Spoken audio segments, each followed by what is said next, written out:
Hi అండి. ఒకసారి చూడండి మన గార్డెన్‌లో ఎంత గోంగూర హార్వెస్ట్ రెడీగా ఉందో. ఇప్పుడు ఈ గోంగూర అంతా మనం హార్వెస్ట్ చేసుకుందాం. కాపోతే ఇక్కడేంటంటే అందరూ ఈ స్టెమ్స్‌తో సహా మొత్తం కాడలతో సహా పీకేస్తా ఉంటారు. నేనైతే ఎప్పుడు గోంగూర ఏసినా ఇలాగ ఓన్లీ ఆకులే కట్ చేసుకుంటానండి. ఎందుకంటే మళ్ళీ ఇప్పుడు ఈ స్టెమ్‌కి తీసాం కదా! మళ్ళీ ఇప్పుడు చిగుర్లొస్తాయి. అలాగా మనము కొన్నిసార్లయితే హార్వెస్ట్ అయితే చేసుకోవచ్చు. ఇప్పుడు ఇలా పీకేస్తే ఏంటంటే ఒక్కసారికే వస్తది కదండీ గోంగూర.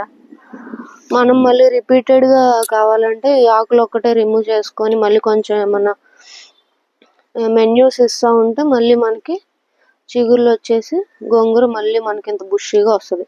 చూడండి పెస్ట్ అన్నది లేదండి. ఆర్గానిక్‌గా ఎంత హెల్తీగా ఆకులు చూడండి అసలకి ఎంత పెద్ద పెద్ద ఆకులు. ఇదండి. Thank you.